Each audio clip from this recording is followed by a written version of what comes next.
Ya, pemirsa dialog kita lanjutkan masih bersama Bupati Teluk Bintuni Petrus Kasihio. Pak Bupati, tadi kita di segmen sebelumnya sudah berbicara soal banyak ya bagaimana pengembangan sumber daya manusia, sumber daya alam di Teluk Bintuni seperti itu. Tadi kita mungkin bisa mengelaborasi lebih lagi nih Pak terkait dengan tenaga kerja tadi. Tadi kan pastinya ada banyak sekali program-program dari pemerintah terkait dengan pengembangan SDM, tadi melalui vokasi, kemudian juga bentuk sarana prasarana yang sementara dikembangkan. Sejauh ini perkembangan dari pengembangan SDM ini seperti apa Pak? Bisa mungkin dielaborasi lebih lagi? Ya, kalau kita lihat ini berdasarkan testimoni dari anak-anak kita yang lulus di P2 Tim, mereka itu sampai hari ini sudah bekerja, sebagian besar sudah direkrut bekerja. Tapi karena pandemi COVID, ada yang dirumahkan. Kita berharap nanti selesai pandemi COVID, mereka bisa kembali bekerja lagi. Karena sebenarnya kualitas dan kemampuan mereka itu cukup mumpuni. Mereka mendapatkan sertifikasi nasional, BNSP, dan juga mendapat sertifikasi internasional yaitu ICTB. Sehingga mereka bisa bekerja di mana saja di seluruh dunia. Memang pernah ada ya yang sudah ke luar negeri, di Malaysia pernah bekerja, dan mereka tidak pernah dikomplain oleh perusahaan penerimanya. Itu bekerja di sektor migas juga? Ya, di sektor migas. Jadi mereka ada yang punya keahlian di bidang scaffolder, rigger, di rig lepas pantai, ada yang bekerja di electrical, ada yang pipe fitter, dan macam-macam. Mereka dilatih sesuai dengan kebutuhan di industri. Nah, jadi ke depan tidak hanya itu, kita ingin kembangkan lagi sesuai dengan kebutuhan. Kalau nanti ke depan di industri petrokimia nanti dikembangkan, maka kita akan sesuai dengan kurikulumnya dengan kebutuhan yang ada di industri petrokimia. Jadi program ini tetap berlanjut sesuai dengan kebutuhan pasar. Saya kira mungkin pusat pelatihan sejenis ini baru pernah ada di Papua atau di Indonesia Timur ya, yang bisa menghasilkan ya anak-anak kita yang, karena mereka setelah lulus mereka menguasai bahasa Inggris, ya mereka menguasai ya, keterampilan di bidang industri dan migas, dan yang paling penting bahwa yang kita latih adalah karakternya, merubah karakter mereka dari karakter dulu santai menjadi seorang pekerja yang militan, disiplin. Nah, itu tuntutan pekerja dunia usaha, sehingga kita latih mereka. Anda tidak bisa lagi seperti dulu-dulu santai-santai, harus bekerja sesuai dengan irama yang ada di industri, seperti itu. Mau tidak mau pembangunan karakter juga harus dipertimbangkan seperti itu ya Pak ya. Oke Pak Bupati, berarti kalau kita total nih, jadi tenaga kerja yang siap pakai saat ini berapa? Kalau berdasarkan yang hasil dari P2 Tim saja untuk yang levelnya semi skill ya, kita ada sekitar 500 lebih yang sudah siap. 500 lebih. Sudah ada dari 500 itu 200 lebih yang terpakai di LNG Tangguh, sisanya disebarkan ke tempat-tempat yang lain. Kita selalu pantau Pak, Ibu, keberadaan mereka di mana-mana kita pantau. Dari P2 Tim selalu membuat komunikasi lewat medsos di mana mereka berada. Anak-anak itu setelah kita latih tidak hilang kontak dengan pusat pelatihannya. Jadi selalu kita ikuti. Di mana kalau dia belum bekerja kita suruh bersabar. Nah, kalau udah bekerja kita tanya bagaimana dengan suasana kerja, bagaimana kondisinya. Nah, jadi selalu ada hubungan terus dengan semua yang pernah alumni dari P2 Tim. Tapi sejauh ini keluhan-keluhan dari mereka yang didistribusikan di sejumlah daerah ada nggak sih Pak?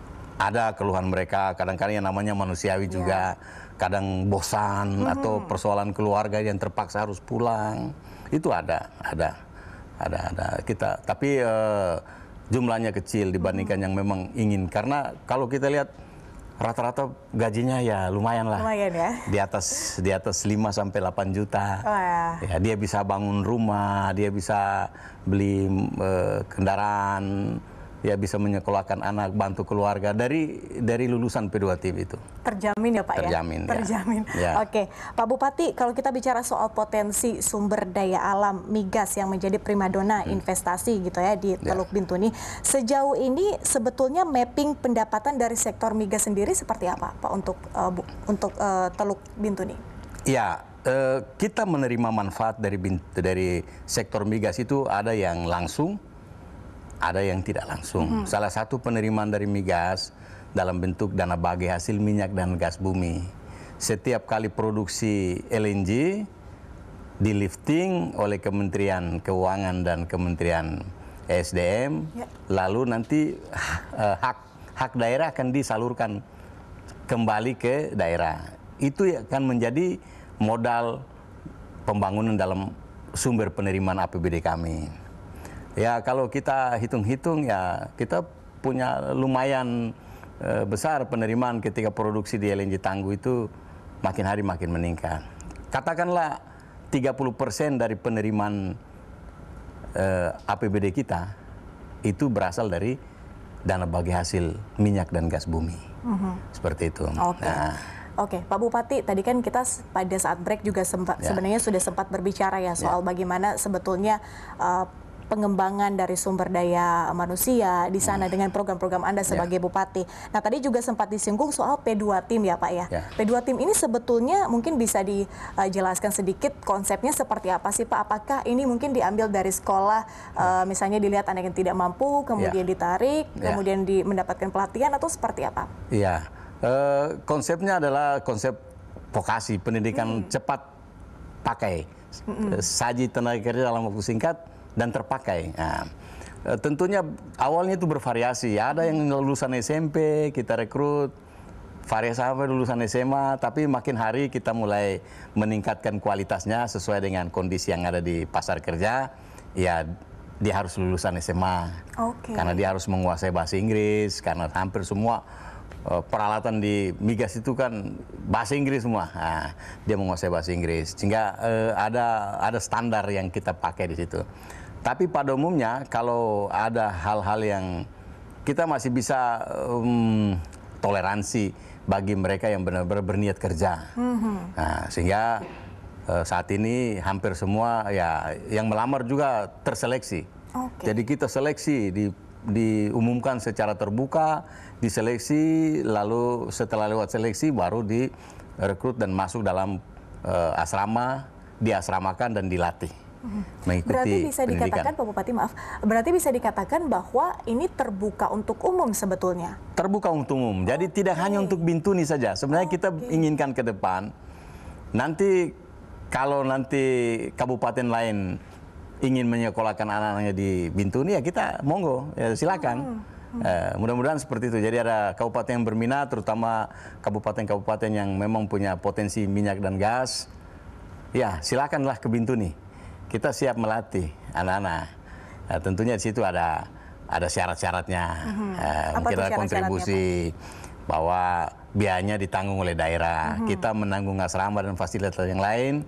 Biaya pendidikannya ada ditanggung oleh daerah yang mengirim. Seperti itu. Fasilitasnya Pak? Ya, fasilitas yang ada adalah tinggal di asrama, makan minum 5 kali. Wah, 5 kali. Mulai dari sepatu, kaos kaki sampai seluruh pakaian ditanggung oleh daerah, oleh Bintuni. 5 kali, banyak juga ya Pak? Ya, mahal. Memang kalau untuk menghasilkan sesuatu yang berkualitas memang mahal ya. Tidak ada produk berkualitas yang murah, semuanya pasti mahal. Jadi sama dengan membangun sumber daya manusia, kita jangan berpikir mahalnya, tapi sumber daya manusia itu akan mengembalikan ya kemahalan yang mungkin sudah kita keluarkan dalam proses mencapai sumber daya manusia yang mumpuni itu. Investasi ya Pak? Ya, sepertilah investasi. Berarti tadi kan bilangnya kalau itu pelatihan singkat nih Pak ya. Berarti mereka mendapatkan pelatihan selama? Ya, mereka dilatih selama 3 bulan. 3 bulan setengah. Itu dilatih dan di 3 bulan itu setelah itu mereka mengikuti ujian untuk mencapai ini kan mereka lewat 2 tahap ujian. Pertama ujian untuk mendapat sertifikasi nasional, ya, lalu dia harus ujian lagi yang mendapatkan sertifikasi internasional yang berpusat di London. London, ya di London. Jadi dia harus memahami bahasa Inggris lah, seperti itu. Mau tidak mau, suka tidak ya. suka harus ya seperti itu. Ya. Itu pembangunan karakter, kemudian juga menguasai bahasa Inggris dan juga menguasai yang dipelajari seperti itu ya, biar bisa menyesuaikan lah dengan perkembangan saat ini. Betul. Oke, Pak Bupati, kita akan lanjutkan di segmen berikutnya, di segmen terakhir.